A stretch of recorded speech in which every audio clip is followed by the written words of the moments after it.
Aloha and welcome to our Trek classes, our Warrior Woman series. This is Abigail. She teaches us about humility and dependability and how to handle an abusive spouse and still shine. Let's get started.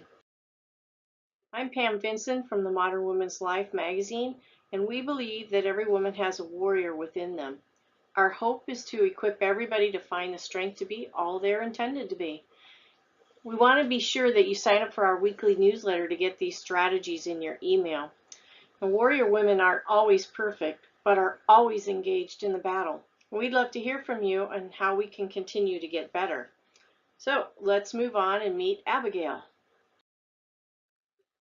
Abigail's strength was kindness and intelligence. She was married to a jerk. She understood authority. She realized right from wrong. She knew when to step over authority lines, and she was rewarded for her humility, her kindness, and her commitment to the town. So this story is about Abigail, Nabal, and David. Nabal was Abigail's husband. She was married to him. He was a rich Calebite. Now, Calebite's another word for a dog. It wasn't a pleasant term. It was actually a negative term. It meant that he was surly and mean.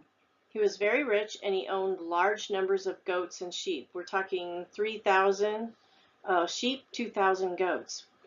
Now it was festival season in the town of Carmel where Nabal was shearing his sheep. Nabal's sheep and the workers had remained safe because of David's soldiers. When they'd been out in the field, they actually surrounded them and kept them from being onslaught from wolves, from predators, anyone that would try and steal their sheep. So when David heard that Nabal was in Carmel, he sent his soldiers to say, "Hey, we looked out for you. Now can you share a bit with my men?" Because it was festive season, it was a time when they would dress down some of the sheep and actually have a huge festival. And he wanted his soldiers to be a part of that. And Nabal, being the less than gentleman that he was, railed on them. He told them off and said, "Who are you? I don't know who David is. You could just be anybody that showed up here and said you want something to eat. Forget it. Go away." And then the soldiers returned to David and told them what had happened. David's reaction? Well, it wasn't a good one. When the soldiers returned to tell David of Nabal's response, David commanded all 200 men to prepare and mount up. They were going to attack the city, and his directions were that there will be no one left. Absolutely no one was to be left alive. Now, let's talk about Abigail's response. One of Nabal's workers gets wind of David's plan and goes to Abigail about this. Abigail hurries her staff together. She's like, "Oh no, now what do we do?" And she literally took her staff and prepared 200 loaves of bread, 2 skeins of wine, 5 seahs of roasted grain, which is about 30 gallons. I'd like to have seen what that meal was. Maybe it's like the couscous we eat today. 100 raisin cakes, 100, that's a lot of cakes, and 200 pressed figs. Now, without telling her husband, she loaded up the donkeys, set out to meet David and his men. There was the meeting. She saw David and his men coming down through a ravine over the mountains. She met him before they actually arrived in the city, and riding on a donkey, she humbled herself and got down off the donkey and offered the feast. She apologized. She actually took the blame and said, "I should have been there. I didn't hear the conversation. I should have immediately taken care of the food for your men. I'm so sorry. I didn't hear what was going on." David's temper began to cool. They tell me that in scriptures that she was an extremely intelligent and beautiful woman, so I can just see David calming down just a little bit. He told her then what he had intended to do, that he was sending his men in to slaughter absolutely everyone. She pleaded with him and she said, "Why would you, the great leader of men, want to have this bloodshed on your hands? people will see you then in a way that's less than kingly. He realized that she was right. He told her that and said, okay, we'll feast with you and we won't do this. But then go tell your husband what has happened, how you saved his life today. Well, when she returned home, Nabal was drunk. He is having a huge festival. He was in a drunken stupor. So she waited until morning to tell him what had happened. Nabal's karma catches up with him. In the morning, when Nabal heard the news, he went into shock. In fact, it says he was paralyzed. He went into shock so badly. And 10 days later, he died. King David felt he was vindicated by God for Nabal's evil and rude ways. What a punishment for being rude. That ought to teach us all to watch our tongues. And then David gathered his soldiers again, and he sent them to Abigail. And there was a proposal. David sent Abigail asking for her hand in marriage. In 1 Samuel, it says, his servants went to Carmel and said to Abigail, David has sent us to you to take you to become his wife. She bowed down with her face to the ground and said, I am your servant and am ready to serve you and wash the feet of my Lord's servants. Abigail quickly got on a donkey and, attended by her 5 female servants, went with David's messengers and became his wife. She said, yes. Originally married to a fool, Abigail, who would have been a widow and left to fend for herself with nothing, instead was honored by a king, became queen, and was highly respected in her community. She saved the town.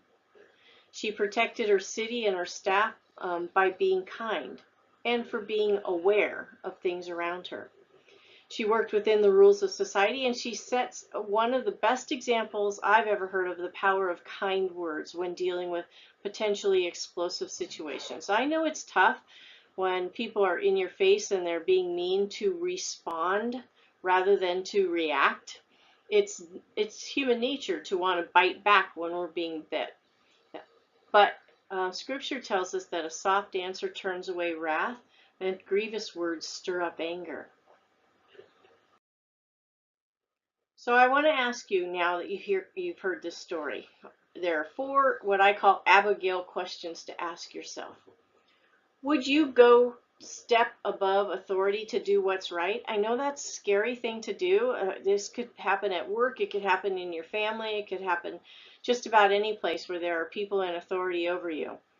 When do we step above that authority and say, this is not right? That's a hard line to find.